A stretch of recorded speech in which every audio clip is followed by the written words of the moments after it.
welcome to A Line Through Time, where I take the time to look through your favourite franchises and work out how it all lines up.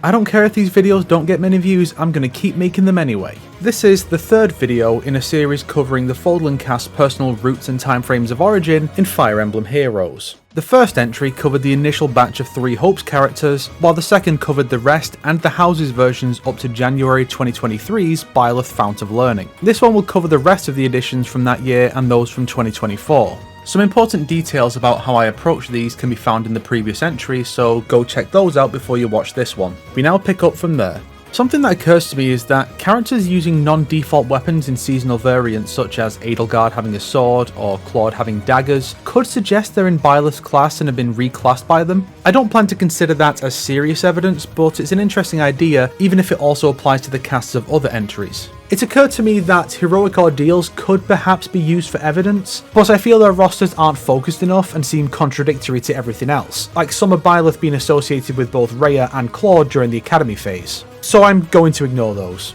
Yuri Underground Lord was the second 2023 edition. His design is that of the War phase, meaning he isn't from Cindered Shadows, even if his map is based on it. Among his abilities is Fetters of Dromi, a lost relic obtained in the Accursed Relic Paralogue, meaning that stage took place in his world. Spring Eternal introduced Bernadetta, Late Hibernator, and Ash, Budding Chivalry. Bernadetta marks a first for the Resplendent cast, being confirmed to be the very same Bernie as Frosty Shut-In through the opening line of True Luxury, where she talks about how embarrassing the Winter Festival was, which she wouldn't know about if she's new and wasn't forced to take part. Sadly, Late Hibernator's dialogue and other details offer no further insight into Frosty Shut-In's origin. Some may object to this, as the 2024 bridal set asserts that seasonal heroes cannot change clothes. I guess they're somehow different from normal heroes who can get resplendent attire. The same year's summer set asserts that duos can't leave each other's side, which seems too absurd to be taken seriously to me. Are we supposed to assume the attempt to summon Goldmary put her in a swimsuit and pulled Bernadetta from a different world in her own swimsuit at the same time, and now both are stuck together and unable to wear something more practical? I consider these in-jokes about their use outside of their season of introduction and nothing more. In the same scene, Ash comments, "It's not very often that we have the opportunity to celebrate a festival." With Fabled Sea Night being added to the game in 2021 and the suggestion in Summer's arrival that the previous year's summer events took place a year prior, further supported by a comment made by Summer Marianne in 2024, Summer Ash has had a year and a half to celebrate festivals, but one freshly summoned from the Academy has had far less, suggesting that Budding Chivalry is a new version, unlike Bernie. But all we can say about him specifically is that he's from the Academy phase based on his design. Associated characters only list Dimitri. And he mentions how Sylvain once described a knight, which was in their C support, so that has taken place for him.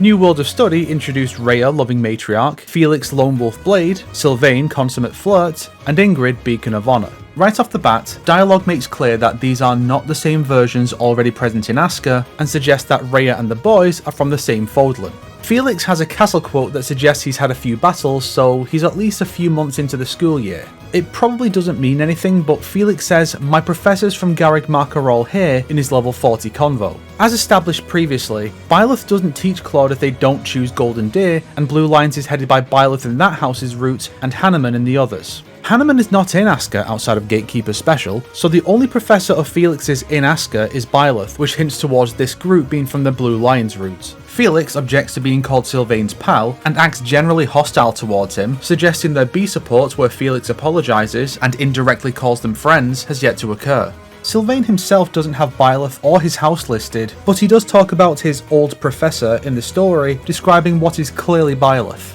Ingrid is from 3 Hopes' War phase, so chapter 4 onwards, but Shez is not mentioned in her associated characters, so it's hard to say if she's from Azure Gleam or not.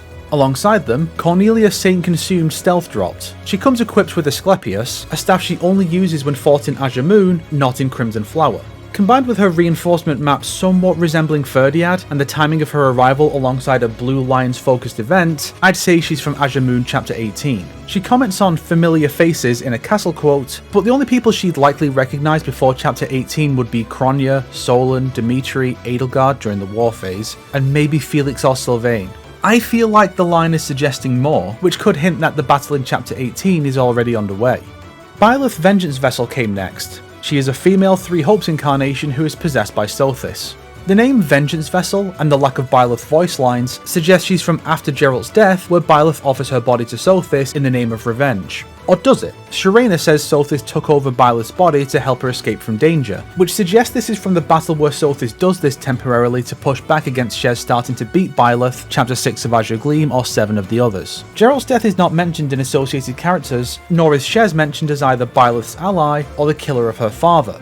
Byleth's defeat line is, "Again, you resist me?" which suggests to me that Byleth has resisted Sothis before, so this is sometime after that encounter with Shez. I know it's a callback to a line in Three Hopes, but it's still worth considering. Upon arriving in Depths of Despair, her first line suggests Sothis is taking control for now, and the level 40 convo shows that Byleth is trying to resist, which would indicate that Byleth isn't simply a body for Sothis yet, and still has her own will, which would place her before Geralt's death prompts her to stop resisting Sothis. Also, her best weapon is Captain's Sword, which is Geralt's sword, gifted to her on the eve of the battle in which he can be killed. Presumably then, the titular vengeance is actually Sothis's against the Agarthans, which she can tell are the source of Shez's power, and Byleth was summoned just before the branch point. The route is unspecified, which means either chapter 10 of Scarlet Blaze or Golden Wildfire, or 12 of Azure Gleam. Also, side note, the Pervading Darkness voting gauntlet, which featured Byleth and the other fallen heroes introduced alongside her, along with a rival for each, used male Shez, suggesting that her Shez is male, even if it's not specifically Rising Mercenary, who has a male Byleth. Interestingly, in Byleth's Depths of Despair story, proven Professor Byleth is seemingly possessed by the Sothis inside her, becoming a Vengeance Vessel herself. This seems to be a different Vengeance Vessel, since the main one is shown being summoned in the main Depths of Despair story. It's also possible that this is not Proven Professor at all, but Vengeance Vessel after Sothis relinquishes control. This also occurs with Robin Fell Tactician, using Mystery Tactician's portrait at one point despite not being the same version. But Byleth says, "Nothing like this has ever happened to me before," indicating that this is her first possession. So it likely isn't Vengeance Vessel, since Three Hopes Byleth is aware of Sothis' ability to control her body by the time she receives her father's sword. It doesn't make total sense given Sothis' Three Hopes level aggression here, and that Byleth even has a Sothis inside her, when we've already concluded Girl on the Throne to be Proven Professor Sothis, who is separated from her. I guess it comes down to what you put more weight in, the version that makes the most sense, or the one that follows the dialogue more. Either way, Byleth keeping her own hair and eye colour after the possession goes against Three Hopes' depiction of the effect. This Byleth also doesn't know who Sothis is, suggesting she isn't from houses. The writing here is really inconsistent, and there's no way to make sense of this, outside of this being a second Hopes Byleth that Shirena doesn't talk about, who hasn't been possessed by Sothis yet at any point, and her lack of gameplay allows us to ignore the implications of her sword. For something simpler, Summer Longing introduced Shamir and Catherine Heartbeats United, Shez Mercenary Shade, and Shez Mercenary Shine. Shamir and Catherine are listed as serving the church in associated characters, which doesn't help narrow anything down. All we can say is that Shamir hasn't defected to the Empire, and at least chapter 2 has begun for the two, as that's when Shamir first appears. The Shezes still have their Merc whistles, so they've not found someone to give them to yet. But Arvel and Byleth are listed in their traditional roles, so that doesn't help. This event's Tempest trial also included a detail about Leonie Relentless Rays. The way she wants to show off to Shamir by shooting a moving crab recalls Shamir tossing a knife at a centipede in their sea support, suggesting Leonie has been through it at least. Invitation to Tea gave us Ira and Mercedes together in tea, Ferdinand Highborn Sipper, and the impeccably designed Lysithea Tea Sweetener. Ferdinand's Meet the Heroes calls him the heir to his family and Edelgard the heir apparent, and his tea set has the church's markings, all indicating that he's from before the war starts, even before Edelgard ascends the throne in chapter 11. None of their associated characters sections mention Byleth, and Lysithea's is the only one to confirm her house. This probably doesn't mean anything though. One of Lysithea's castle quotes mentions her having tea with her professor. We don't know for sure that Manuela and Hanneman don't have tea parties with their students, but this is most likely a nod to Byleth. As such, she has reached chapter 4, which is when tea time becomes available. Mercedes' bio lists her as being of the Adrestian Empire rather than of the Blue Lions. It's true regardless, but there could be some meaning in emphasizing her region of origin instead of her current academic house. Additionally, there are quite a few references with Lysithea and Mercedes to their supports from Three Hopes, which are only available in Scarlet Blaze, the Black Eagles route. Obviously they're pre-timeskip Three Houses versions, but it's something to think about. Cyril, Rhea's attendant, came next. From the design, he's clearly from the war phase, being the only non-house character to have separate designs. When summoned, he says, "I served Lady Rhea at Garrigmac Monastery." This tells us he's not currently serving her, so he's not from a point where Rey has been recovered from captivity, and not from Crimson Flower where he is currently serving her in the war. On the status page he says, Lady Rhea, I hope I can see you again real soon. I believe this means his Rhea is still alive, supported by him never mentioning Rhea's death either to mourn her or to embrace getting to meet another Rhea. It could be that he's just thinking about getting home to his own Rhea, but this is a sentiment I don't recall ever coming up with anyone else, so it's more likely about being separated from his Rhea even back home. This puts him from chapter 13 to 19 of Silver Snow, 22 of Azure Moon, or 20 of Verdant Wind, likely Silver Snow since he's a church character.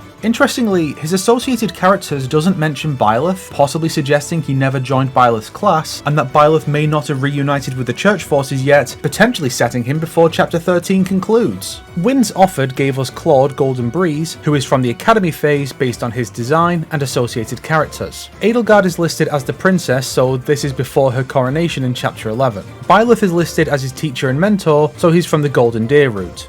Merchant's Harvest introduced Flayn's Silly Kitty Cat. Byleth is described as her teacher, and all descriptions of Seteth and Rhea suggest the Academy is still open, setting this between chapters 7 and 12. And then IS blessed this cursed timeline by giving us holiday lessons introducing Byleth Frosty Professors, Edelgard Snowfall Future, Dimitri Blessed Protector, and Claude Yuletide Schemer. And Yunaka. Hiya, papaya. Given that we have two Byleths here, we can't assume any of the students here are from the same world as either Byleth. The 5 asserts unfamiliarity with counterparts existing, indicating that these are all fresh summons, unlike Spring Bernie. The Byleths are still teachers and have their natural hair, so they've not reached the end of chapter 10 yet. A castle quote has male Byleth mention Sothis by name, so he knows who she is by now, meaning he's reached chapter 8. We know it's him speaking because the Japanese versions of Byleth have different names. They have the crest of flames emblazoned on their sacks. This means they know they have it by appearance at least, meaning both have reached the end of chapter 1. It's hard to say if learning its Nemesis's crest in chapter 5 would stop them from flaunting it. Edelgard's bio calls her a princess, so she's not ascended the throne in chapter 11 yet. Dimitri and Claude's associated characters also list Edelgard as the princess, so those two are at the same time frame. 2024 kicked off with A Place to Rest, introducing Linhardt Spring Snoozer and Sylvain Spring Flingster, both our Academy era. Linhardt seems to be meeting Mirabilis for the first time in the paralogue, despite her having been the focus of normal Linhardt's Forging Bond story. She doesn't recognise him, and he doesn't comment on it. This would suggest he's a different Linhardt. Linhardt's associated characters confirms he's with the Black Eagles, and a student of Byleth, setting this in the Black Eagles route. That it also includes Flayn suggests she's been recruited into that house by this point as well, setting Linhardt between chapters 7 and 12. Notably, Sylvain doesn't mention Byleth, or even confirm he's in the Blue Lions. Maybe Linhardt's Byleth is a woman who got Sylvain to transfer day 1. Sylvain asks if the story Bernadetta is writing is something new, calling back to their support chain, though the specific point is unclear. Arguably, Bernie's lack of confusion could suggest she's been through it too. For the summer, Loving Sea gifted us Petra Faraway Sun, Dedu Loyal Lifeguard, and Goldmary and Bernadetta Koi Beach Divas. As usual, they're Academy variants with Byleth listed as their teacher. Interestingly, the video version of Bernie and Goldmary's duo conversation depicts Summer Byleth as Bernie's teacher. The closing scene of the paralogue could suggest the same for Petra, but students have been known to show the same respect to alternate Byleths before. In Bernie's level 40 convo, she relates to Goldmary over their similar education experiences, suggesting she knows what fighting friends is like, which implies she's from after the war has started, possibly in Silver Snow where she'd be with Byleth against Edelgard. It could be that she's got friends in other houses, but this is Bernadetta, so make of that what you will. Petra has a status page quote where she mentions wanting to share her culture with her professor, including the markings on her skin, which she discusses with Byleth and their sea support. This suggests that event has yet to occur for her. In the accompanying Tempest trials, Mercedes Unfussed Basker says she always enjoys Dedu's cooking, which is a callback to their bee support. This doesn't strictly mean anything for Dedu himself, but that Mercedes at least has likely been through that support. Similarly, Ingrid's Solstice Night compliments Dedu's cooking, which seems unlikely to occur before their bee support, where she apologises for being hostile towards him. Again, that doesn't necessarily mean anything for him though. And Ash Fabled Sea Knight helps him with the cooking, which to me suggests their sea support has happened for Ash, as in that scene, Ash is surprised by how knowledgeable about cooking Dedu is. With Dedu only being available in a Blue Lions run, this could suggest these three are from that route, but it's also possible these scenes could play out in other routes as well, just off screen. In those we hope introduced Bernadetta, Sheltered Loner, and Felix, Sword Savant. Both are War Phase versions. Bernadetta's associated characters lists only Edelgard, indicating that she's with the Empire. You might think Byleth's absence means something, but it doesn't. Her weapon of choice is the Inexhaustible, which is obtained by clearing the Legend of the Lake paralogue, available from chapter 16 onwards. This confirms that she and Byleth are on the same side, as this weapon cannot be acquired by an enemy force, setting her in Crimson Flower from chapter 16 onwards. This is also, I think, the only confirmed Fodlan where Byleth recruited a student from another house, as Leonie and Linhart are required for this paralogue, telling us that the former didn't die pointlessly at Myrddin, which is nice. In her level 40 conversation, she brings up her childhood friend who was dissipated by her father without naming him as Yori, suggesting that revelation in their C support hasn't occurred yet. And her trailer spot groups her with Byleth Fount of Learning, suggesting her Byleth is male. He himself is not hers, as he's not merged with Sothis yet. Also, side note, while it has been 5 years in universe since the first Bernie was summoned to Asker, this is definitely a new version, since she doesn't know about the Hero Festival, and she's new to the other characters in her Forging Bond story. Felix's associated characters doesn't explicitly say he's with the Kingdom, nor does it mention Byleth, but he most likely is from Azure Moon, as that is the standard. His trailer spot puts him with those closest to him from the Blue Lions, so that's probably right. He refers to his father in present tense and with animosity on the status page, suggesting he hasn't died in chapter 17 yet, as Felix's hatred of Rodrigue dries up pretty quickly whenever he dies. Shez Dual Swordmaster dropped by himself. He's the equivalent of Sharpest Blade Shez. Both are in the Asura class, both have Byleth and the Agarthans mentioned as their enemies, and Arvel as an ally, so, like her, he's from chapter 10 onwards. The Agarthans have very little presence in Golden Wildfire, which could suggest the other two routes, and Byleth is not an ally of Shez. His Grand Hero battle is set in a fiery wasteland, which is presumably ALL. He has a castle quote claiming he was in the midst of a battle for Fodlan, suggesting he was in the middle of a key late game battle. He has a line in his level 40 convo that mentions having faced betrayals. These three details all suggest that he's from chapter 14 of Scarlet Blaze, in which Claude betrays the Empire at ALL in the Kill Geralt route. Hint of Potential brought Marianne, Cursed Blessing, Ash, Chivalry Recommends, Dorothea, Daring Ex-Singer, Caspar, Hot-Headed Inciter, and Metaday, Shrewd Braggart. Ash's dialogue with Commander Anna makes clear that he's new to Asker, meaning all three Ashes are outright confirmed to be separate versions. The younger cast talk about their timeline in relation to Marianne's as a singular one, suggesting they did arrive as a group from the same timeline. Ash also says he wants to repay Lord Lonato for all he has done for me, which sounds very much like the man is still alive. This would place Ash prior to the conclusion of chapter 3, where Lonato dies. His associated characters confirms he's Blue Lions, but doesn't mention Byleth. His level up quote where he admires tacticians could hint towards him being Byleth's student though, which would require him to come from after Byleth first showcases their tactics in chapter 1. He shows familiarity with his world's Anna, potentially suggesting her appearance in his C supports with Byleth and or Petra have taken place. Dorothea's associated characters confirms she's Black Eagles, but doesn't mention Byleth. She mentions the Professor in her level 40 convo though, which is presumably Byleth. Caspar's associated characters confirms he's Black Eagles, but doesn't mention Byleth. He has a level up quote that's aimed at just Professor, suggesting Byleth is his teacher. In a castle quote, he mentions his father coming to the monastery and speaking with Edelgard after the Battle of the Eagle and Lion in chapter 7. So here's the issue. Caspar has reached chapter 8, but Ash seems to have not hit chapter 3's mission yet. The two ways to look at it are, the group are from different timelines but refer to theirs as one to Marianne because they're from pre-timeskip and she's post, so theirs are variants of the same one while hers is notably different, or the Lonato line is not that deep and Ash wants to repay his kindness indirectly. I'm leaning towards the former. Marianne's associated characters confirms she's Golden Deer and that Byleth is her teacher, so she's from Verdant Wind. She wields Blutgang, obtained from the Forgotten Hero paralogue available from chapter 15 onwards. When she speaks with Claude Almira's king, she doesn't recognise the Barbarossa outfit he wears, suggesting she hasn't reached chapter 17 yet. This is somewhat supported by her not believing that the Slitherers are in Asker, when she really should recognise some of them if she knows who they are. This detail also confirms to me that this Marianne is different from Serene Adherent, who has been in Asker long enough to know better. Her attire is a tweaked version of the Dark Flyer class, which requires an Abyssian exam pass, only available in Abyss, indicating that Byleth has been down there by now for what that's worth. Interestingly, Claude is shocked to hear where Bloodgang came from, suggesting either that this paralogue was never completed in his world, or it was, but he wasn't personally involved in that mission. He also confirms definitively that his King of Unification self is a different version by mentioning him, which also applies to Lysithia Ernest Seeker, who is confirmed to be from Almira's King's world. Metades meet the heroes post discusses his involvement in chapter 11 where he usually dies, so we can assume he's from that chapter.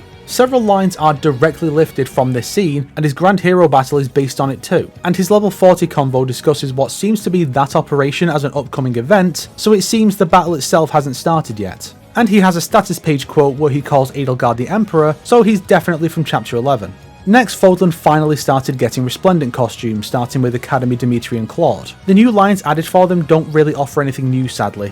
And finally, Yearning to Give gifted us with Shez, Snowfield Envoy. She's female. Associated characters list Byleth and Arvel in their usual roles. Her description calls her a mercenary who wandered Fodlan alone. This is similar to the base forms, who are described as a mercenary who wandered Fodlan. The alone addition seems significant, but a castle quote references the ongoing war, which seems contradictory. However, this paints the picture, to me, of Shez coming from the 2-year time skip between Academy phase and War phase. Azure Gleam depicts Shez as leading Dimitri's private militia for the 2 years, and Scarlet Blaze does effectively the same, with Edelgard's restructured Imperial army, but Golden Wildfire has Shez return to inconsistent mercenary work in Leicester territory until Claude formally hires them on after the time skip, and they clearly haven't seen any other classmates in all that time. Additionally, she was included in a voting gauntlet alongside 2023's Christmas editions and was set against Edelgard for the first round. It likely means nothing, but Byleth, the obvious choice, was right there to be her first but wasn't, so let's go ahead anyway. My conclusion is that Shez comes from during the time skip in Golden Wildfire, where she's acting as a lone mercenary again.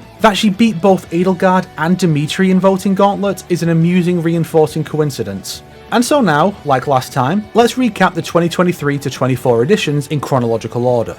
White Clouds. Ash Budding Chivalry, Rhea Loving Matriarch, Felix Lone Wolf Blade, Sylvain Consummate Flirt, Ira and Mercedes Together in Tea, Lysithea Tea Sweetener, Sylvain Spring Flingster, Petra Faraway Sun, Dudu Loyal Lifeguard, and Dorothea Daring Ex-Singer somewhere in the Academy phase. Bernadetta Frosty Shut-In / Late Hibernator, Ferdinand Highborn Sipper, Claude Golden Breeze, Edelgard Snowfall Future, Dimitri Blessed Protector, and Claude Yuletide Schemer between chapters 1 and 11. Shamir and Catherine Heartbeats United, chapter 2 onwards. Female Byleth Frosty Professors between chapters 2 and 10.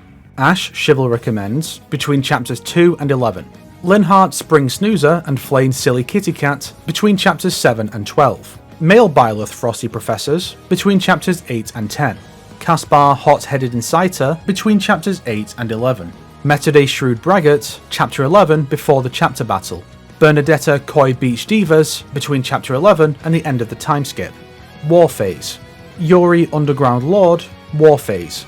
Felix Sword Savant between chapters 12 and 17. Cyril Rhea's Attendant between chapters 13 and 19 of Silver Snow, 22 of Azure Moon, or 20 of Verdant Wind. Crimson Flower.